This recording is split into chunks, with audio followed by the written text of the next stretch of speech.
Hello, नमस्कार साथियों। एक बार फिर आप लोगों का स्वागत है मेरे इस यूट्यूब चैनल में। तो आज के इस वीडियो में हम लोग देखेंगे बिहार पुलिस एग्ज़ाम 2025 से संबंधित जीके और जीएस के कुछ महत्वपूर्ण प्रश्नों को देखेंगे। तो आज का पहला प्रश्न है, अंग्रेज़ों द्वारा स्थापित प्रथम व्यापारिक केंद्र कौन सा था? कलकत्ता, सूरत, मद्रास या बम्बई? तो यहाँ आपसे पूछा गया साथियों कि अंग्रेज़ों द्वारा स्थापित प्रथम व्यापारिक केंद्र कौन सा था? तो इसका उत्तर होगा सूरत। अंग्रेज़ों के द्वारा प्रथम व्यापारिक केंद्र सूरत था। प्रश्न नंबर 2 है कि फ्रेंच ईस्ट इंडिया कंपनी का गठन कब हुआ था? 1600 ईस्वी में, 1620 ईस्वी में, 1664 में या 1604 ईस्वी में? तो इसका सही उत्तर होगा कि फ्रेंच ईस्ट इंडिया कंपनी का जो स्थापना हुआ था वो वर्ष 1664 में हुआ था। ऑप्शन नंबर सी इस प्रश्न का सही उत्तर होगा कि फ्रेंच ईस्ट इंडिया कंपनी का गठन 1664 में हुआ था। प्रश्न नंबर 3 है कि रामकृष्ण मिशन की स्थापना किसने की? स्वामी विवेकानंद ने, स्वामी दयानंद सरस्वती ने, एम.जी. रानाडे ने या केशव चंद्र सेन ने? तो साथियों, रामकृष्ण मिशन की जो स्थापना किया था वह स्वामी विवेकानंद के द्वारा किया गया था। ऑप्शन नंबर ए इस प्रश्न का सही उत्तर होगा और स्वामी दयानंद के द्वारा आर्य समाज की स्थापना किया गया था। इसे आप लोग याद रखेंगे कि स्वामी दयानंद सरस्वती के द्वारा आर्य समाज का स्थापना किया गया था और स्वामी विवेकानंद के द्वारा रामकृष्ण मिशन की स्थापना किया गया था। अगला प्रश्न है प्रश्न नंबर 4। प्रश्न नंबर 4 कह रहा है, प्रार्थना समाज का संस्थापक कौन था? रामकृष्ण परमहंस, स्वामी विवेकानंद, आत्माराम पांडुरंग या दयानंद सरस्वती? तो इसका सही उत्तर होगा कि प्रार्थना समाज के जो संस्थापक थे वो आत्माराम पांडुरंग थे। ऑप्शन सी इस प्रश्न का सही उत्तर होगा कि प्रार्थना समाज का संस्थापक आत्माराम पांडुरंग थे।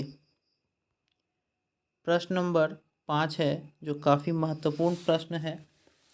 यहाँ आपसे पूछा गया है कि भारत में राष्ट्रीय आय का आकलन सबसे पहले किसने किया था? काफ़ी महत्वपूर्ण प्रश्न है साथियों कि यहाँ पूछ रहा है भारत में राष्ट्रीय आय का आकलन सबसे पहले किसने किया था? महलनोबिस के द्वारा, दादा भाई नौरोजी के द्वारा या V.K.R.V. राव द्वारा या सरदार पटेल द्वारा? तो इसका सही उत्तर होगा कि भारत में राष्ट्रीय आय का आकलन सबसे पहले दादा भाई नौरोजी के द्वारा किया गया था। ऑप्शन बी इस प्रश्न का सही उत्तर होगा। दादा भाई नौरोजी भारतीय राष्ट्रीय कांग्रेस के दूसरे अध्यक्ष थे। इसे भी आप लोग याद रखेंगे साथियों। हमारा अगला प्रश्न है प्रश्न नंबर 6। प्रश्न नंबर 6 का रहा है, भारत में प्रकाशित होने वाला प्रथम समाचार पत्र का नाम था? इसका उत्तर होगा the Bengal gazette. Option D the Bengal gazette Bharat में प्रकाशित होने वाला प्रथम समाचार पत्र था। प्रश्न नंबर 7 है साथियों कि 1857 के विद्रोह के दौरान भारत का गवर्नर जनरल कौन था? Lord Dalhousie, Lord Canning, Lord Mayo या लॉर्ड रिपन? तो इसका उत्तर होगा साथियों कि वर्ष 1857 के क्रांति के समय भारत का जो गवर्नर जनरल थे वो लॉर्ड कैनिंग थे। यानी ऑप्शन बी इसका सही उत्तर होगा। लॉर्ड डलहौजी को भारतीय रेलवे का जनक कहा जाता है। इसे भी याद रखेंगे साथियों आप लोग। अगला प्रश्न है प्रश्न नंबर 8। प्रश्न नंबर 8 कह रहा है, भारत में स्थानीय स्वशासन का जनक किसे कहा गया है? लॉर्ड रिपन को, लॉर्ड हार्डिंज को, लॉर्ड डलहौजी को या लॉर्ड लीटन को? तो साथियों इसका प्रश्न होगा लॉर्ड लीटन को, जो है option number A Lord Ripon. साथियों लॉर्ड रिपन को स्थानीय स्वशासन का जनक कहा गया है। ऑप्शन ए इसका सही उत्तर होगा। अगला प्रश्न है प्रश्न नंबर 9। प्रश्न नंबर 9 कह रहा है निम्नलिखित में से किस ग्रह के सर्वाधिक उपग्रह हैं? शुक्र, शनि, बृहस्पति या अरुण? तो इसका सही उत्तर होगा साथियों कि बृहस्पति ग्रह के सर्वाधिक उपग्रह हैं। ऑप्शन नंबर सी इसका सही उत्तर होगा।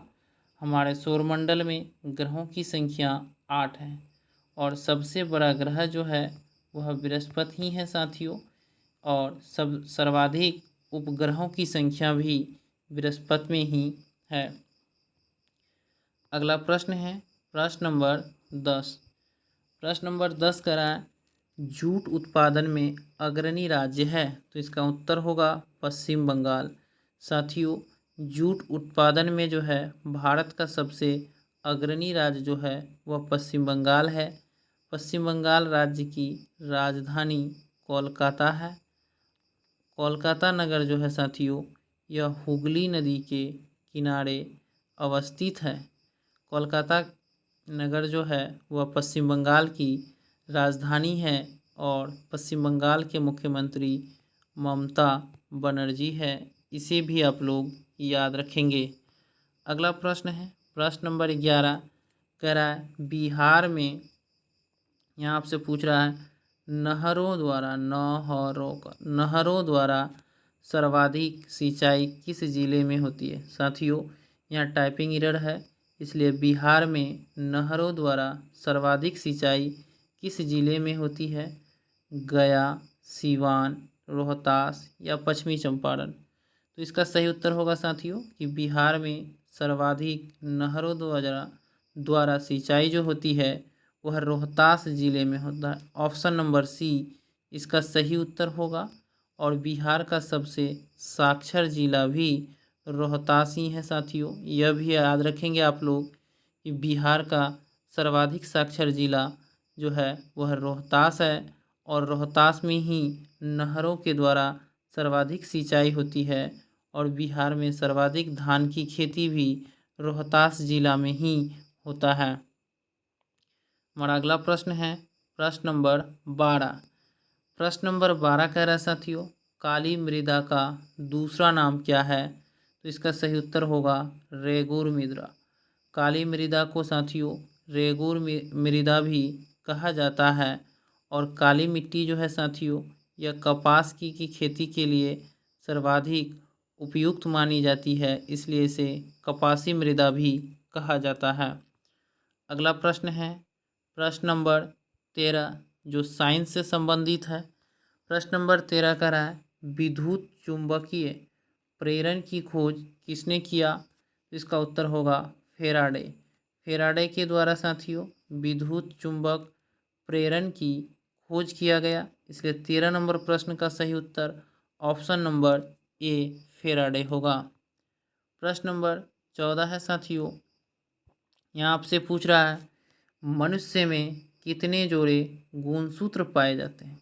21 जोड़े, 22 जोड़े, 23 जोड़े या 20 जोड़े? तो इसका उत्तर होगा कि मनुष्य में गुणसूत्रों की संख्या 23 जोड़े होते हैं।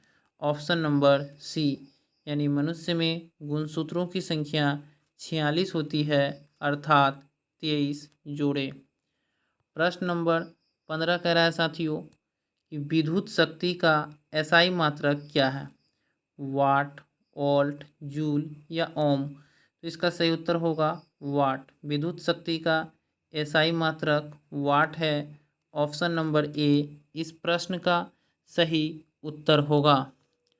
चलते हैं प्रश्न नंबर 16 की ओर। प्रश्न नंबर 16 है साथियों द्वितीय बौद्ध संगीति कहाँ हुआ था? पाटलिपुत्र में, वैशाली में, राजगृह में या कुंडलवन में? तो इसका सही उत्तर होगा साथियों द्वितीय बौद्ध संगीति का आयोजन वैशाली में हुआ था। ऑप्शन नंबर बी इस प्रश्न का सही उत्तर होगा साथियों कि द्वितीय बौद्ध संगीति जो हुआ था वह वैशाली में हुआ था। प्रथम बौद्ध संगीति राजगिरी में हुआ था साथियों, ये भी आप लोग याद रखेंगे। प्रश्न नंबर 17 है, निम्न नदियों में से किसका उद्गम स्थल अमरकंटक है? तो इसका उत्तर होगा नर्मदा नदी। साथियों, नर्मदा नदी का उद्गम स्थल जो है वह अमरकंटक है। ऑप्शन नंबर सी इस प्रश्न का सही उत्तर होगा। चलते हैं प्रश्न नंबर 18 की ओर। प्रश्न नंबर 18 है कि साइमन कमीशन कब भारत आया था? तो इसका उत्तर होगा वर्ष 1928 को साइमन कमीशन भारत के मुंबई में पहुंचा था, जहां इसका काफ़ी विरोध हुआ और साइमन गो बैक का नारा दिया गया।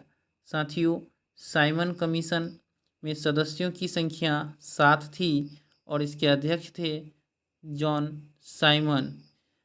सभी सदस्य अंग्रेज होने के कारण इसे श्वेत कमीशन भी कहा गया है और इसी कारण इसका विरोध भी हुआ था। अगला प्रश्न है साथियों प्रश्न नंबर 19। प्रश्न नंबर 19 कह रहा है, कांटी ताप विद्युत संयंत्र बिहार में कहाँ पर स्थित है? तो इसका उत्तर होगा मुजफ्फरपुर में। साथियों, कांटी ताप विद्युत संयंत्र जो है यह बिहार के मुजफ्फरपुर जिला में स्थित है। बिहार में जिलों की संख्या साथियों 38 है, प्रमंडलों की संख्या 9 है। इसे भी आप लोग याद रखेंगे।